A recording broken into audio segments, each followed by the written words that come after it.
Vous êtes gestionnaire d'une entreprise et vous souhaitez verser une prime de partage de la valeur à vos employés. Je vous explique comment faire en quelques minutes. Pour mettre en place le versement d'une prime de partage de la valeur, ou PPV, vous devez rédiger une DUE, une décision unilatérale de l'employeur. Pour information, la PPV remplace l'ancienne prime exceptionnelle de pouvoir d'achat, communément appelée la prime Macron.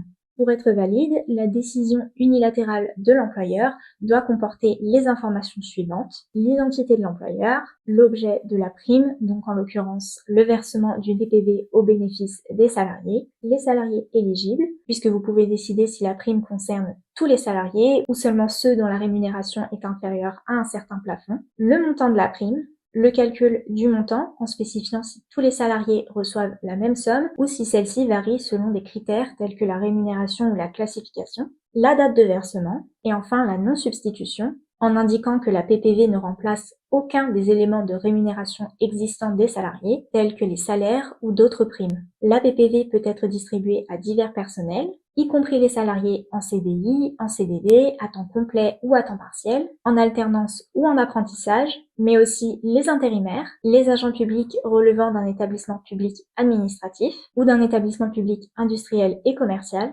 ainsi que les travailleurs handicapés des établissements et services d'aide par le travail. Le montant maximal de la prime est fixé à 3 000 €. Cependant, ce plafond peut être porté à 6 000 € si vous avez mis en place un accord d'intéressement, un accord de participation ou si l'entreprise compte moins de 50 salariés. En tant qu'employeur, vous êtes libre de verser ou non cette prime et d'en déterminer le montant sous réserve de respecter les plafonds mentionnés. Depuis le 1er janvier 2024, la PPV est exonérée des cotisations salariales et des contributions sociales. En revanche, elle n'est pas exonérée de l'impôt sur le revenu, de la CSG et de la CRDS. Voilà, vous savez tout. Et maintenant, si vous voulez rédiger votre décision unilatérale de l'employeur en quelques minutes, vous pouvez remplir un modèle disponible sur le site de wonder.legal. Le lien du template est en description.